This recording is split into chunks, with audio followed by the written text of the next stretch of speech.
മുഖ്യമന്ത്രി പിണറായി വിജയന്റെ മകൾ വീണ വിജയനെ പിടിച്ച് കൂട്ടിലടയ്ക്കാനായി ഒരു പുലി ഇറങ്ങിയിട്ടുണ്ട്.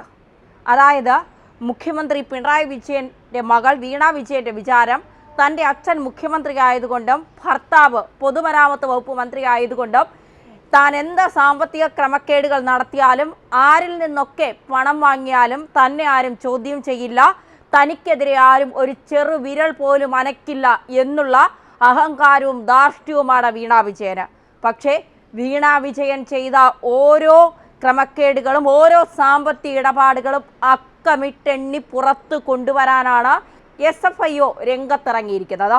മുഖ്യമന്ത്രി പിണറായി വിജയന്റെ മകൾ വീണയുടെ ഉടമസ്ഥതയിലുള്ള എക്സാലോജിക്കുമായി ഇടപാടുകൾ നടത്തിയ CMRL കമ്പനിയുടെ ആലുവയിലെ കോർപ്പറേറ്റ് ഓഫീസിൽ SFIO അതായത് സീരിയസ് ഫ്രോഡ് ഇൻവെസ്റ്റിഗേഷൻ ഓഫീസ് നടത്തിയ റെയ്ഡിൽ കിട്ടിയതാ നിർണായക രേഖകളും പരസ്പര വിരുദ്ധ മൊഴികളും. ഇതെല്ലാം വിലയിരുത്തി SFIO അടുത്ത ഘട്ടത്തിലേക്ക് കടക്കും. പിടിച്ചെടുത്ത രേഖകൾ എൻഫോഴ്സ്മെന്റ് ഡയറക്ടറേറ്റും പരിശോധിക്കും. വീഴ്ചകൾ തെളിഞ്ഞാൽ അവരും കേസെടുക്കും. മാസപ്പടിയിൽ അന്വേഷണത്തിൽ വീണയെയും CMRL ഡയറക്ടർമാരെയും ചോദ്യം ചെയ്യാൻ സാധ്യത ഏറെയാണ്. റെയ്ഡ് ഇന്നും തുടരും. തിങ്കളാഴ്ച രാവിലെ 9 മണിക്ക് ആരംഭിച്ച പരിശോധന വൈകിട്ട് 3 വരെ നീണ്ടു. SFIO ഡെപ്യൂട്ടി ഡയറക്ടർ അരുൺ പ്രസാദിന്റെ നേതൃത്വത്തിലുള്ള സംഘമാണ് എത്തിയത്.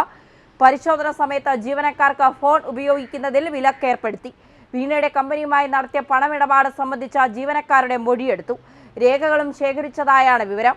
IT സേവനത്തിന്റെ പേരിൽ 1.72 കോടി രൂപ CMRL വീണയുടെ കമ്പനിക്ക് നൽകിയതാണ് വിവാദമായത്. കേസിന്റെ ഗുരുതര സ്വഭാവം കണക്കാക്കി കേന്ദ്ര കോർപ്പറേറ്റ് കാര്യ മന്ത്രാലയമാണ് SFIOയ്ക്ക് അന്വേഷണം കൈമാറിയത്. SFIO റെയ്ഡിനെത്തിയപ്പോൾ ED ഉദ്യോഗസ്ഥരും സംഘത്തിൽ ഉണ്ടായിരുന്നു. 5.5 മണിക്കൂർ സമയം SFIO സംഘം CMRL ഉണ്ടായിരുന്നു. വൈകാതെ വീണ വിജയനെ നോട്ടീസ് നൽകി വിളിച്ചു വരുത്തും. സേവനമൊന്നും നൽകാതെ എക്സാലോജി കമ്പനിക്ക് CMRL നൽകിയ പണം എന്തിനാണ് എന്ന ചോദ്യമാണ് പരിശോധിക്കുന്നത്. പരാതിയിൽ അന്വേഷണം നടത്താൻ 8 മാസത്തെ സമയമാണ് അനുവദിച്ചിരിക്കുന്നത്. ഒന്നിലേറെ കേന്ദ്ര ഏജൻസികളിൽ നിന്നുള്ള അന്വേഷണ വിദഗ്ധന്മാരെ ഉൾപ്പെടുത്തി 12 അംഗ സംഘമായാണ് നിയോഗിച്ചിരിക്കുന്നത്. CMRL, എക്സാലോജി, KSIDC എന്നിവർക്ക് പറയാനുള്ളത് രേഖപ്പെടുത്തുന്ന നടപടിയാണ് SFIO ആരംഭിച്ചിരിക്കുന്നത്. ആദായനികുതി വകുപ്പ് ഇന്റീരിയം സെറ്റിൽമെന്റ് ബോർഡിന് മുൻപാകെ CMRL കമ്പനി ചീഫ് ഫിനാൻസ് ഓഫീസറും മറ്റ് ജീവനക്കാരും നൽകിയ മൊഴിയിലെ വസ്തുതകൾ അന്വേഷണത്തിന് മുന്നോടിയായി SFIO ശേഖരിച്ചിട്ടുണ്ട്.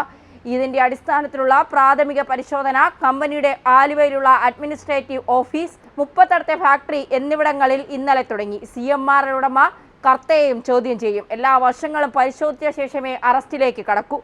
ആദായനികുതി വകുപ്പിന് CMRL കമ്പനി സമർപ്പിച്ച കണക്ക് പ്രകാരം 2016 മാർച്ച് 31-ന് 772.44 ലക്ഷം രൂപയുടെ നഷ്ടമുണ്ടായിരുന്ന കമ്പനി 2023 മാർച്ച് 31-ന് 7336.82 ലക്ഷം രൂപയുടെ ആദായം നേടി. ഈ ബിസിനസ് വളർച്ചയ്ക്ക് സഹായിച്ച ഘടകങ്ങളാണ് SFIO പരിശോധിക്കുന്നത് എന്ന് കേന്ദ്ര കോർപ്പറേറ്റ് അഫയേഴ്സ് മന്ത്രാലയത്തിന്റെ വക്താക്കൾ പറഞ്ഞു.